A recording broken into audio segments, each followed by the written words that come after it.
Waalaikumsalam. Adik ambil adik. Bilang makasih bilang. Oke, gua kurang jelas, gue cari-cari ini mungkin kemungkinan besar video lama ya. Mungkin lah. Kalau ini video lama ya, dan dana otsus itu dimulai dari 2008, dananya itu 100 triliun itu, begitu banyak itulah ya. Ibarat kata saya tarik ke arah hubungan gitu ya. Misal gua pemerintah, gua ngasih ini orang dana yang udah begitu gede, tapi lu nya nggak mau sama gue, lah kan brengsek ya. Nah itulah kesimpulannya seperti itu kalau kita tarik ke arah hubungan gitu. Lu sudah gue kasih dana lebih gede daripada yang lain gitu, daerah lu gue istimewakan gitu, tapi kenapa lu nggak mau istilah kata kayak kerja sama gue gitu ya, untuk menyenangkan rakyat-rakyat di bawah lu gitu. Lah kan brengsek ya, intinya seperti itu ya.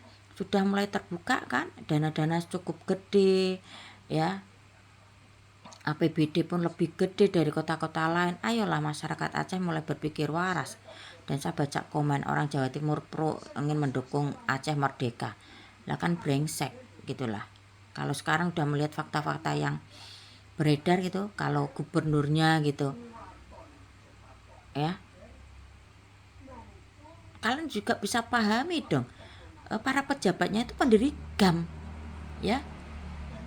Ibarat kata kayak bajingan, istilah kata seperti itu ya. Karena Pak Prabowo kan bilang bajingan, saya juga bisa lah bilang bajingan gitu ya, melegalkan itu. Ilegalkan apa itu ya. Pak Prabowo pernah bilang bajingan, saya juga ingin bilang bajingan gitu ya. Dikasih uang ya, pejabat-pejabat GAM gitu kan, orang GAM gitu ya, seolah-olah kayak mengancam ya, kalau lu berhentiin dan uang ke gue ya, gue akan berdiri sendiri ya. Istilah kaca kayak mengancam gitu, kayak memeras lah, ibarat kata memeras ya, memeras pemerintah pusat gitu. Dana mengalir setiap tahun gitu, tapi para pejabatnya brengsek untuk dinikmati dirinya sendiri dan keluarganya, bukan untuk masyarakat kecilnya. Sampai di sini paham? Ayolah masyarakat Aceh mulai speak up ya, supaya apa, kalian itu nggak batin dan batek yang berujung bisa berakibat stroke. Dengar ya, itu di musola saya itu lagi mengadakan malam peringatan Maulid Nabi. Lah ini tepat di malam Maulid Nabi, saya memberi kejutan sekaligus membuka mata pikiran bagi masyarakat Aceh terhadap pejabat-pejabatnya yang sudah banyak tertangkap KPK ya, dan gubernurnya pun kemarin sudah disidak oleh Pak Menteri ya. Ini kejutan buat masyarakat Aceh supaya bisa mengeluarkan unek-uneknya, mengeluarkan yang ada di pikirannya dan melihat realita yang sedang terjadi ya. Nih saya kasih kejutan video untuk masyarakat Aceh ya. Mantan Panglima Gerakan Aceh Merdeka atau GAM yang juga buronan KPK, Izil Azhar, tiba di gedung KPK Jakarta pada Rabu. Izil Azhar alias Ayah Mereng ditangkap KPK dan Polda Aceh di kawasan Simpang 5 Banda Aceh pada Selasa. Ia ditangkap atas kasus gratifikasi pembangunan dermaga Sabang. Tiba sekitar pukul 19:45 waktu Indonesia Barat, Izil Azhar alias Ayah Mereng langsung dibawa ke ruang pemeriksaan KPK. Izil Azhar merupakan buronan yang telah diincar KPK sejak 4 tahun lalu. Ia merupakan orang kepercayaan mantan Gubernur Aceh Irwandi Yusuf yang telah menjadi terpidana kasus gratifikasi senilai lebih dari 32 miliar rupiah. Sebelumnya, Izil telah ditetapkan sebagai tersangka dalam kasus serupa, yakni dugaan penerimaan gratifikasi pembangunan dermaga Sabang pada tahun 2006 hingga 2011. KPK menahan Izil selama 20 hari mendatang di rutan KPK cabang Kafling C1 Jakarta Selatan. Weh. Bekas petinggi Gerakan Aceh Merdeka atau GAM Izil Azhar ditahan Komisi Pemberantasan Korupsi terkait dugaan korupsi penerimaan gratifikasi dalam proyek pembangunan infrastruktur di Aceh. Izil berperan sebagai perantara PT India Karta, Heru Laksono dan Zainuddin Hamid sebagai pemberi suap kepada Gubernur Aceh saat itu Irwandi Yusuf. Izil menerima uang suap secara bertahap dari tahun 2008 sampai dengan 2011 dengan variasi mulai dari 10 juta rupiah sampai dengan 3 miliar rupiah hingga total berjumlah 32,5 miliar rupiah. Masyarakat kayaknya sekitar kalau uangnya sudah di sini. Kalau ada tingkat di sini. Dari Bapak langsung ke kabupaten. Iya, masyarakat kita tanya tidak ada. Mungkin saya dari sana. Tapi di mana dulu terlambat? Di kabupaten ya Pak? Di kabupaten apa? Kabupaten apa? Aceh. Semua kabupaten. Jadi yang menderita rakyatnya. Padahal Pak Gubernur waktu datang sini kan saya jadi totalnya saya kirim untuk 3 provinsi 1,6 triliun. Aceh paling besar. Kalau di besarannya tetap tidak jelek, kalau ini triliun. Kemarin kajian aku.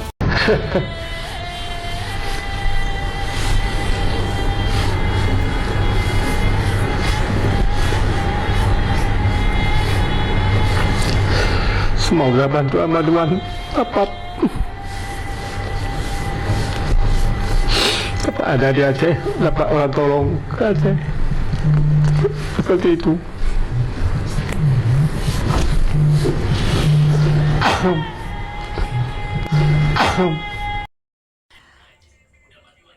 Mana suaranya warga masyarakat Aceh? Ayolah, belajar ngomong. Jangan cuma diem batin ya. Kalau terlalu banyak batin nanti jadi miring, jadi bisa stroke gitu ya. Utarakan unek-unek yang ada di otak kalian ya. Keluarkan isi hati kalian ya terhadap pemimpin kalian ya. Ini Gubernur Aceh gitu ya. Gini ya. Ini video ketika dapat musibah kan Aceh kan. Nah, itu gubernur bikin video macam itu gitu. Gini loh. Sekarang sudah terungkap kan dana Otsus itu dimulai sejak 2008 ya. Sampai sekarang di total itu 100 triliun apa 1000 triliun itu ya. Kurang lebih seperti itu. Terus dana APBD paling gede. Sebutannya pun Daerah Istimewa Aceh. Dulu kalau dikorek itu kan ada gambarnya itu apa? Korek kayu itu. Ada gambarnya baju-baju adat tadi tertulis DI Aceh, Daerah Istimewa Aceh itu. Ya. Terus dana hibah lah, dana apa itu semua mengalir ke Aceh begitu besar daripada kota-kota yang lain. Ya. Kenapa? Ya kemarin saya juga menemui orang dari Aceh gitu ketika live gitu. Dia bilang dari pemerintah untuk dana itu belum turun ke masyarakatnya. Tapi ada seorang donatur dari Turki yang memberi bantuan sebesar 10M. Ya. Lah kan ngeri itu, ya. Terus dari pemerintah pusat yang digelontorkan dana begitu besar gitu, kemana larinya? Ke bini-bini 4 orang gitu, ya. Makanya kayak jalannya tuh loyo, lemah gitu. Karena kebanyakan ngasah sih, ya jadi loyo, lemah, ya. Kekuatannya habis atau otaknya habis untuk memikirkan rakyatnya, ya.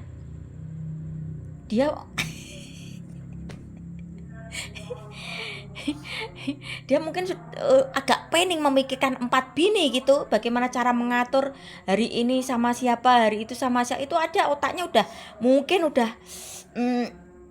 udah terkuras habis gitu. Jadi itu loyo, jalannya pun kayak lemah gitu. Ya saya pantau ketika didatangi Pak Menteri itu, loyo jalannya tuh kok capek gitu, ya.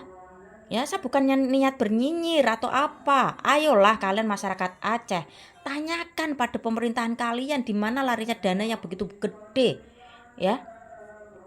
Jangan bilang Jawa diistimewakan, semua presiden dari Jawa.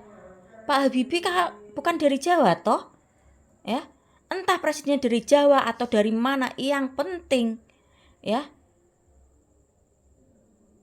bisa mengayomi seluruh masyarakat atau rakyatnya, ya. Paham sampai di sini, ya. Kalau pemimpin kalau pejabat daerah gubernurnya macam gini ya, istri 4 itu terang-terangan loh, ya. Dana itu dari mana? Terus gaji gubernur itu berapa? Terus kalau saya melihatnya istrinya juga hidupnya nggak ada yang biasa, glamour semua. Ayolah kalian masyarakat Aceh mulai berpikir waras, speak up, tanyakan, ya.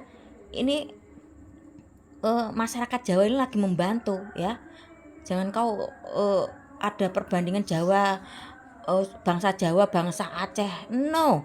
Bagaimana cara kita untuk memantau, ya, para pejabat-pejabat, ya, untuk ketika diberi dana atau diberi amanah atau mandat untuk menjalankan uang itu dengan sebaik-baiknya, tapi nggak turun ke masyarakat. Ayolah belajar speak up, ya. Keluarkan unek-unek kalian. Kalau nggak mau belum berani ngomong gitu, ya pakai apalah video-video yang lewat gitu, ya. Ini udah banyak yang berani speak up, mesti kata-katanya agak terbata-bata. Bagus untuk berani mengekspresikan, mengeluarkan apa yang ada di otak, apa yang di hati, demi perbaikan kota kalian. Paham sampai di sini? Mulai berpikir waras, ya.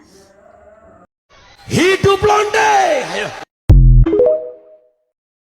Aku ingat betul ada video Gus Miftah yang bilang gitu kan, lonte 1 jam 200.000 gitu, ya. Sekarang bukan hidup lonte lagi, hidup pengupas bawang, ya. Beralihlah wahai lonte-lonte yang sudah digaungkan sama Gus Miftah, alih profesi. Kupas bawang sekarang 1 kilo 700.000. Berarti itu kalau lonte 1 jam 200.000, ini 1 kilo 700.000. Lebih menjanjikan, lebih menguntungkan. Nih contoh video-video yang akan saya putar, ya. Lebih diunggulkan daripada jabatan-jabatan yang berhubungan dengan negara itu. Lewat semua para orang tua ataupun orang ningrat mencari sesosok menantu pengupas bawang karena gajinya lebih menggiurkan dan menjanjikan. Hari ini hadir bersama kita Ibu Susana. Leh, hari ini udah dapat berapa kilo? Baru 10 kilo, Komandan. Ini upahnya 7 juta buat kamu. Terima kasih, Komandan. Mas, berhenti jadi polisi saja. Hah? Berhenti jadi polisi? Terus Mas mau kerja apa? Jadi kuli kupas bawang. Emang ngupas bawang dapat berapa? Katanya Rp700.000 per kilogram. 700.000? Ada-ada saja kamu. Serius katanya. Daripada jadi polisi banyak dosa, mending kupas bawang. Gajinya gede, halal pula. Jadi saya disuruh pensiun demi bawang. Kan katanya lebih cuan. Apa pekerjaan kamu? Saya pengusaha, Pak. Kalau kamu kerja apa? Saya dokter spesialis, Pak. Nah, kalau kamu, apa pekerjaanmu?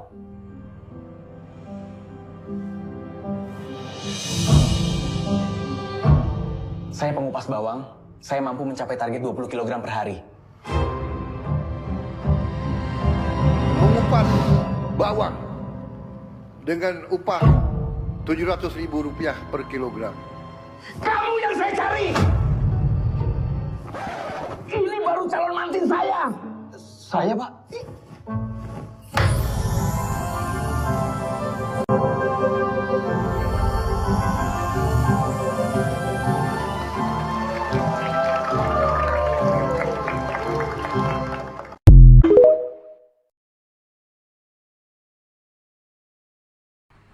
Setiap saya live maupun saya bikin video sudah sering bilang gitu, ya.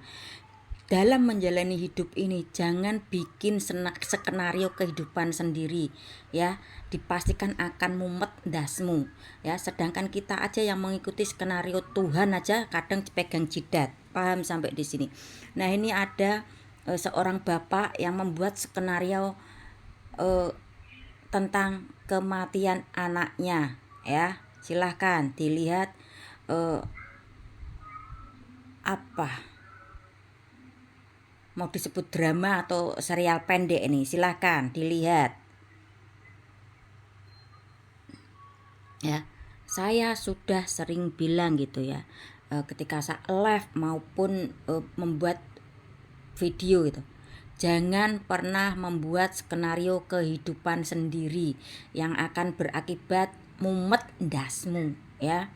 Sedangkan kita aja yang mengikuti skenario Tuhan kadang kita pegang jidat ya, apalagi mau bikin skenario kehidupan sendiri ya. Dipastikan seperti seorang bapak ini ya, yang berujung dijeruji penjara ya. Skenario atas kematian anak kandungnya sendiri ya. Nggak tahu isi otak si bapak ini macam mana, aku kurang paham ya. Saya paham betul ketika seorang orang tua dikaruniai anak yang disabilitas maupun autis, itu memang pusing, itu memang sangat menguji kesabaran kalian bagi orang tua yang punya anak disabilitas maupun autis. Oke, lihat video selanjutnya. Iki drama yang dibuat si bapak kandung ya, membuat skenario kematian anak kandungnya. Semoga tersangka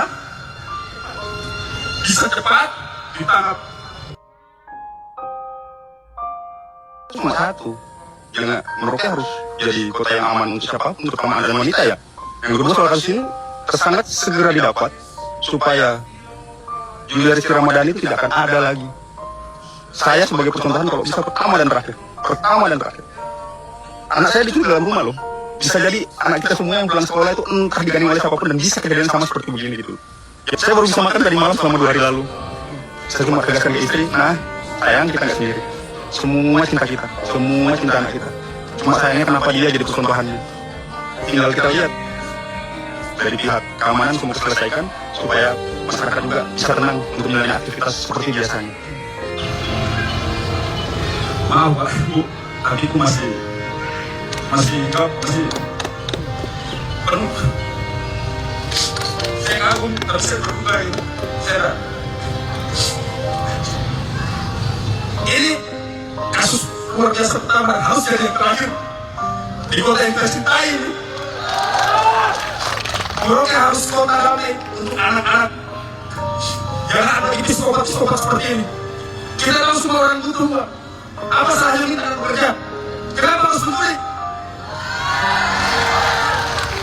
Segini banyaknya pekerjaan di kota ini. Saya tidak pernah kerja di luar. Saya swasta. Saya teknik, saya kerja di Boya. Saya bertahan. Kenapa harus saya menculik? Kenapa tidak menggunakan otak sedikit untuk kreatif, untuk menjadi seimbang bahkan?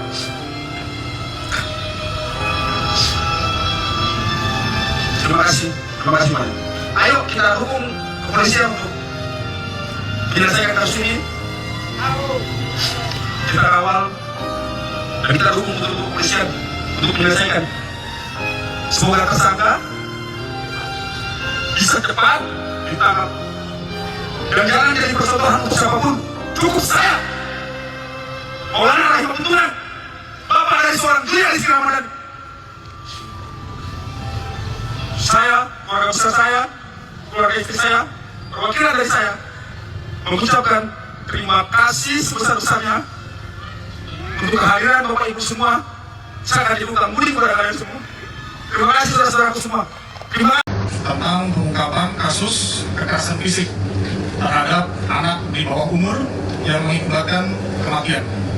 Sesuai dengan laporan polisi yang telah kita terbitkan, yakni LPD nomor 95 10 Romawi 2025 SPKT Res Merauke Polda Papua tanggal 28 Oktober 2025. Adapun tempat kejadian perkara di Jalan Ternate Gang Eva Ekai, Kelurahan Seribu Jaya, Kabupaten Merauke, Provinsi Papua Selatan. Waktu kejadiannya adalah tanggal